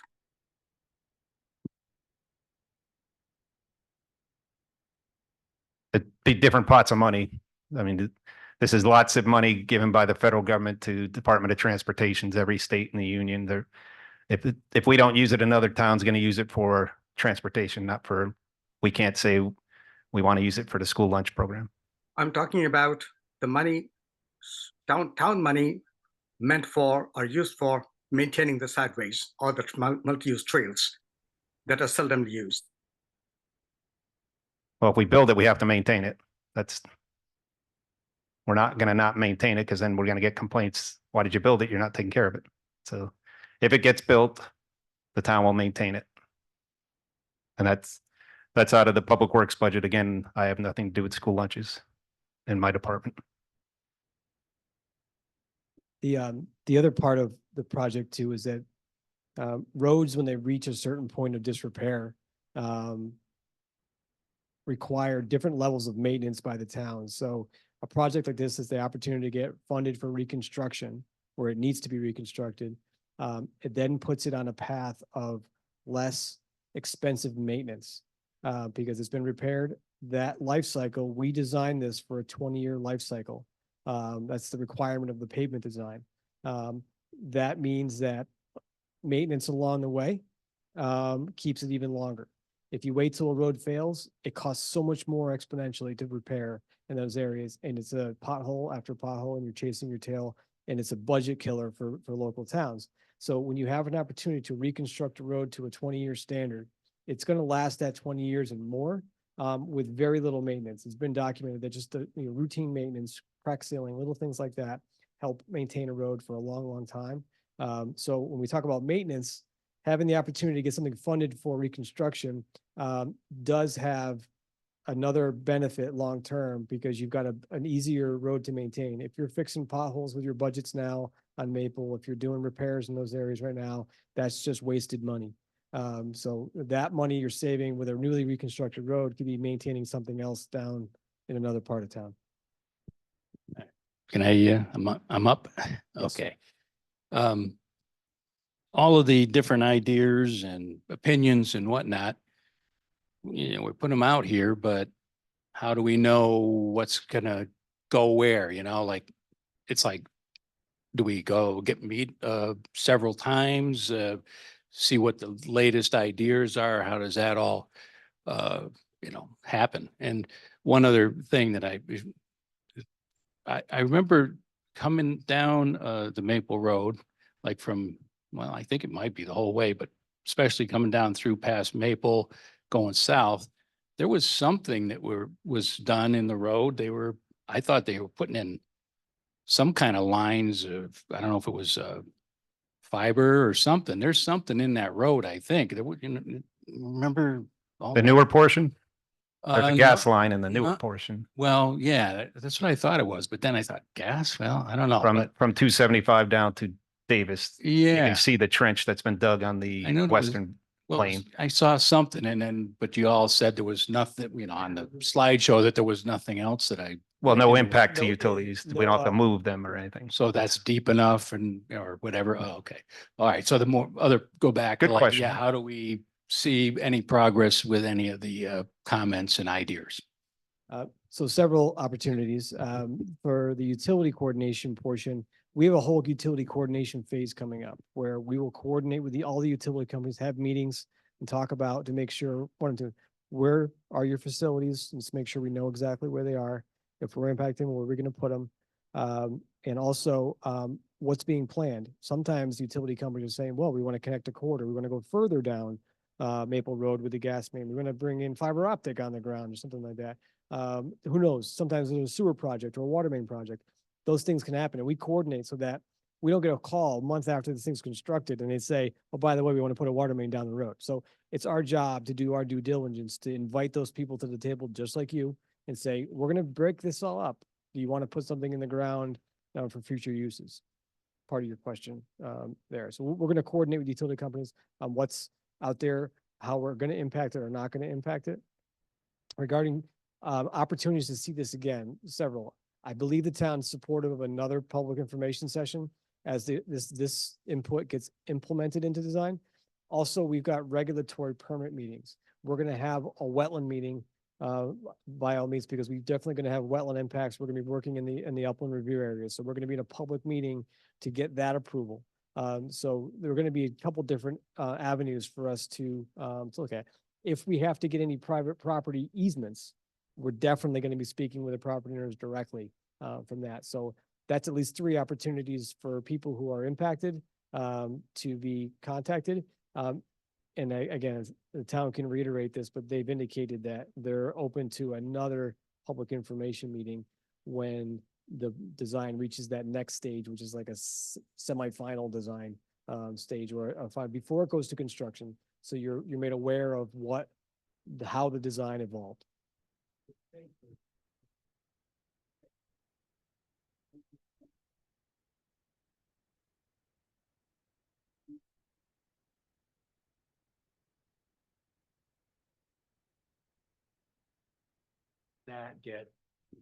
I mean, one person's idea now, will you like next meeting say, well, we decided to get rid of that? I mean, how does somebody input actually get implemented, or when do you say, nah, well, whatever, and that's the end of it? No, that's our job. Starting now is to take this input from the public and the emails that have come in and the other comments that come in through a period of time. The town has indicated they're available to talk about the project. We're going to entertain any reasonable suggestion that we can accommodate without significant modification or significant detriment to safety of the corridor and the proposal that and we have to communicate these improvements back to the funding source to make sure that they're going to pay for what we're asking for or not asking for. So we have to communicate with a lot of different people. And again, we're going to have likely another public information session. That will be at a stage where we want to move forward with that package to design. So we're going to be more involved. We're going to answer some of the questions that you raised tonight. We're going to show the changes on the plan for that. We want to get that consensus, because what we don't want to do is go in with a design to a permit agency, that says one thing and then change it later because we had input from the public that told us to change it. So we want to get that input now, let it inform our design now, make those changes where we can, communicate those back to you collectively again, similar format as this, fine tune things a little bit more based upon that. That takes us to final design. And then we go out to advertising, go to construction from there. So there's going to be permit meetings. There's going to be individual meetings. And there's going to be another public meeting like this one to show you how this changed from here to the future plan.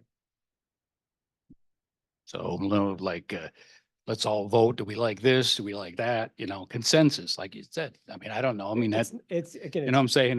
It's like, where's the actual mechanism to ensure that and everybody is kind of had their piece and there maybe if it's just one person that doesn't like something, everybody else is fine with, I don't know how you can really pull this off, to satisfy everybody. Yeah, you know? we can't accommodate everybody's intention because some person may say, push it this way. We're going to make sound engineering decisions on the best information we have based upon the conditions we have in the field, the limitations we have in the field, and make our recommendation to the town as the engineer of record of what we believe to be the best prudent proposal for this project. Is it going to make everybody 100% happy? That never happens. Are we going to get a majority of benefit? Are we going to produce the best plan together? Yes, that's our goal, is to produce the best design plan together that we can put forward on behalf of the town and on behalf of the residents. Like I said, you're here after we're gone. You're living with it. It needs to be right for what you're working with. Yes, Mayor. I got to tell you, you lose votes sometimes. You know, I mean, if you think this is complicated, pay attention to the hearings we're having on Coventry Road, where half of the people there want it paved and half of it don't want it paved. There isn't really a middle ground, you know, you can't, I mean, we may try to find one, but there's some things that even if you believe it is absolutely the best way, when between the public interest in general, the experts' advice and the funding sources requirements, we're going to lose, right? So, you know, I think people have to be prepared to put in their best input and then understand that it's a very complicated process and not everything you want, you're going to get. I'm telling you, I've lost more votes than you want to know about, and some of them are pretty important businesses. I'll say so far right now, as we've had such good input tonight, there will be changes to the documents that you see tonight that implement a good portion of what we talked about tonight. Not everything, but it will incorporate a lot of what we're talking about. Again, it's exactly why we're here. That's why we call it preliminary design. It's not final design. We have a lot more detailed design to do to investigate every little thing that you talked about as part of that effort. And this is why we ask you here now, is that we don't want to investigate design options that we know aren't going to fly at all. So let's kind of rule those out. And we ruled out some things tonight. So our next effort is to fine tune what we think is a prudent design with your input, and then really get into the details. What you're going to see at the next session is a lot more detail, very specific details for every section of this roadway all the way along. This is a high level plan view at this level. We're going to give you a lot more detail, construction details, like limits of work, where you're going to see the driveways reconstructed, all of that stuff, where there's walls they're going to be, all of that stuff's going to be illustrated on the next set of drawings you see. Yes. Also, if I understood you correctly, the plan for the Spring Hill section, you would actually be narrowing the road? Correct? If you were to accommodate the trailway or The only way to accommodate that request by the reviewer of the funding application would be to narrow the road and put the trail on both sides. That would be the only way to get that to fit without impacting properties. Okay. If that were to be done, I would encourage you to first look at the traffic flow to the middle school, especially at 2:50 in the afternoon and around 4:10, because it's chaotic. You have cars that are trying to get up to the middle school that are then bottlenecked up down Spring Hill towards Clover Mill. They're also on the opposite side of the road. And you have some parents that are trying to turn into the Spring Hill driveway of the school and cannot. So it backs up heading towards the apartments to the other intersection. So if you were to widen that area, you're going to totally impact that traffic flow to the school. Thank Completely understand. Thank you. Time of day for sure. Tongue in cheek. Hi, Janet Cozen, 252 Spring Hill Road. I have concern where that crosswalk is. if I'm looking at this correctly, it's at 242 Spring Hill Road.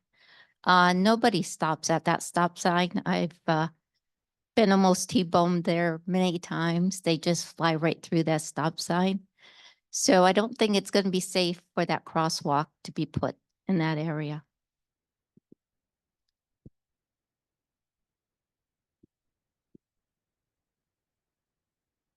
What we have to be careful of are dead end destinations for bikeways and pathways. We don't want to bring someone to a destination that doesn't have a safe crossing.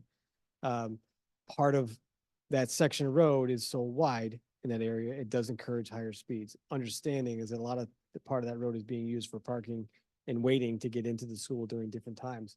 But other times, they're coming so fast through there because that is a very wide section of road and it's encouraging that high speed. We have, and the intersection is warranted for a stop sign control intersection. Stop sign controls are often not adhered to. I understand your concern. There are some other things that we can discuss as far as those intersections. The rumble strips does have an effect in some level. There are cameras that can be put up that do take pictures and video of people blowing through stop signs. That's a technology that's out there. You can document that stuff and it becomes an issue. A lot of that stuff is enforcement, not design. If you've got a location where that's happening a lot, maybe encourage the police department to watch that more and actually start ticketing in that location because enforcement does have a good effect on some of that. So that's a tough one in the design perspective because the measures are there and they're supposed to be followed. But if they don't, enforcement is often the best way to remind people of that requirement in an area. Just by putting an officer sometimes in those locations can be a big difference.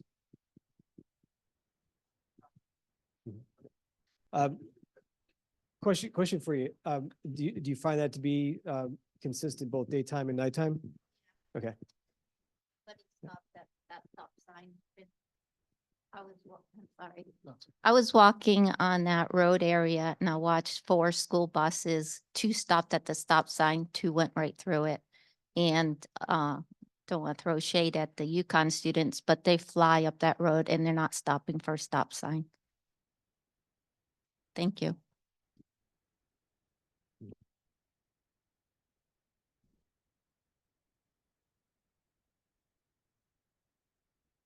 Thanks. Yeah, there's T intersections are tricky sometimes because of the demand.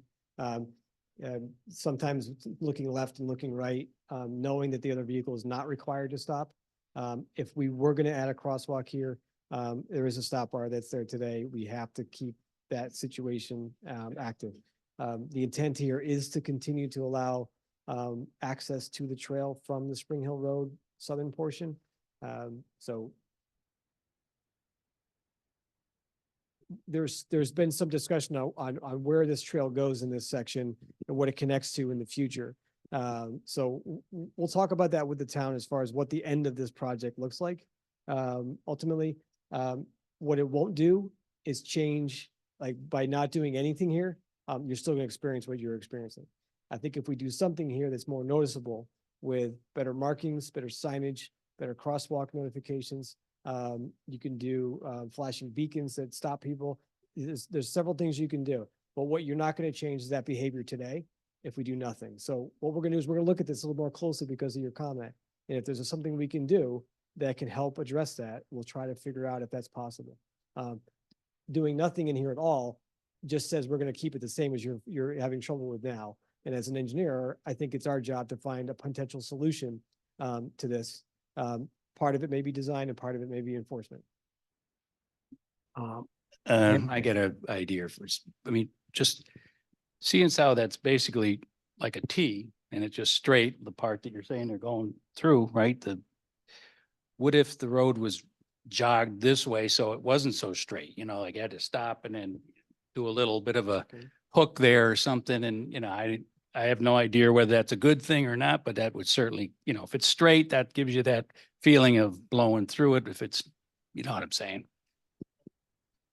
A perfect answer would be a roundabout. That's expensive and also that across from Spring Hill and Clover Mill, it's wetlands there, so I don't think we can encroach much that way. So it's a very tough area. Again, some of these roads were 1,700 horse and buggy trails that lucky us got to inherit in the Department of Public Works. Right. We have a question in the chat. If the state did not fund this project, would the town have felt so strongly about this project? Yes, we would have felt strongly about it. This is in the engineering world, designing roads. Now you have to consider all users, complete streets. We have a resident. He was here the other night. He, told the council we have a policy on complete streets since 2017, and we have installed one complete street since that policy. So if we did any road reconstruction, not just repaving, but Maple Road needs to be reconstructed. Therefore, we have to consider a complete street, and that's why we're here. The good thing is the state is funding it at 100%. So the local taxpayer, yeah, we all pay state taxes, but the local Mansfield taxpayer taxes are not going up for this project. So that answers that. And then you had a question, just a statement, study suggests people drive slow on wider roads. I'm sure there's studies that somebody's going to do a study that says it's good. Somebody's going to do a study that's bad. Some people say don't do line striping because the stripes give them a designated lane. They know where they're at. So there's studies that argue both sides of the coin on pretty much everything, not just roads. I think some of the studies lean toward the calming effect of the striping that we're proposing in combination with things like the rumble strips in the middle, is that you're providing both a visual and a physical notification of where the vehicle should be. And that has driven change in behavior. Again, there are people who will drive no matter how they want to drive. It's impossible to design for that. But what we can do is encourage that so that even when they do drive faster than they should be, they are warned through physical and visual that that's not where they should be. So that when they are ticketed, they get a higher fine because they've now gone above and beyond what they've required to, because it's become reckless driving as opposed to just speeding. So there's a lot of different factors that play into this, but it's always the common question is that you're going to improve the road and people are just going to go faster. That was part of it. We've listened to that and we've narrowed this road down to the standard we feel is the narrowest it can be, but the safest it could be with that width. And in some areas, it's significantly narrower than what it is today. In other areas, it's roughly the same. But we're striping it and we're fixing the geometry so that it does provide safe passage. Those accidents for people flying off the road should reduce. Visibility will be better. You'll be able to see the objects coming. You'll be able to see the vehicles coming much easier, whether it's pulling out of a driveway or going around the corner. Those are the things that will happen as part of this project.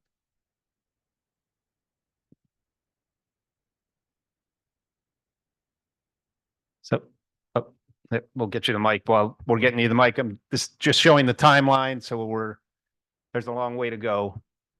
I know it's hard to read, but if you watch the briefing, you should be able to read it then. But we're at the initial stages of this. We're nowhere near, like we're not going out and constructing this tomorrow. Okay, so yeah, I guess you just answered my question. When would this be proposed and would it be done in phases, and how long would the whole project take? How long would we be living with this construction? I think it's going to take 2 construction seasons. So for lack of better, April to October, 2 years, probably not till, we'd be lucky if it's next year. It's probably more 26, 27. Thank you.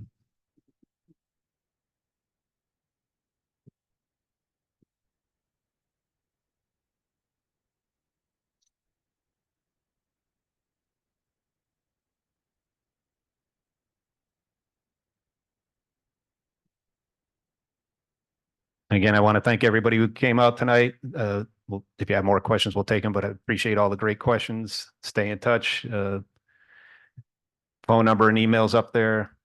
Simple, just dpw@mansfieldct.org or 860-429-3331. Emails I read them all day and night, so if you send it, I may answer you on a Saturday. It just having this electronic leash on my hip that happens. The phone calls, we'll leave a voice message if it's after hours, but we'll get back to you. Is there any other questions? One more.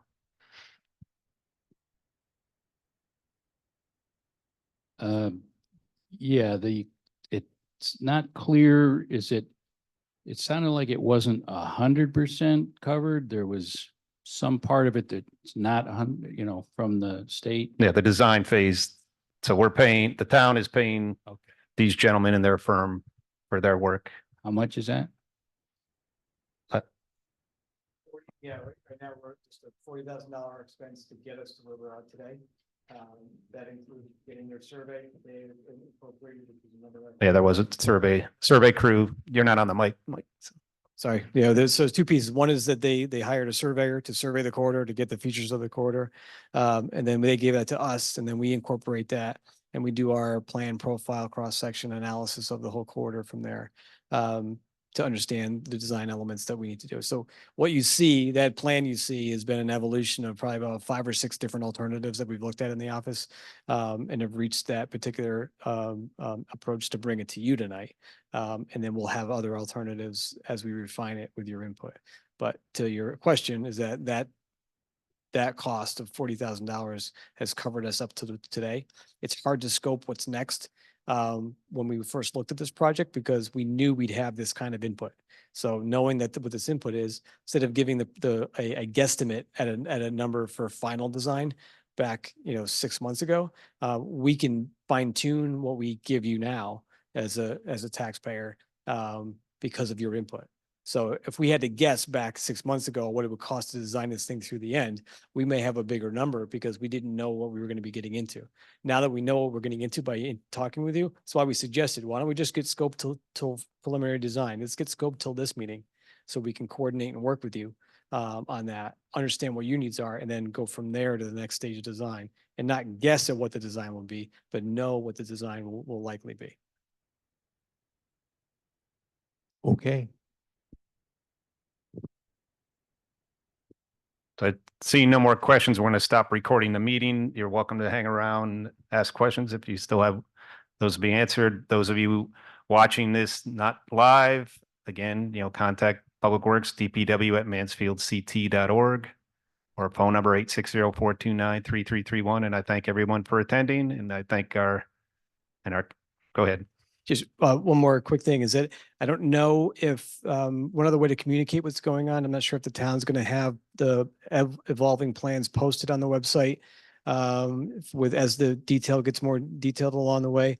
But I believe they're going to make the drawings available as they get to the different stages along the way. So in addition to individual meetings we might have, there'll likely be progress available on the website to keep track of. Absolutely. So thank you, everyone. Have a great evening. Thank you. Very good input tonight. Thank you.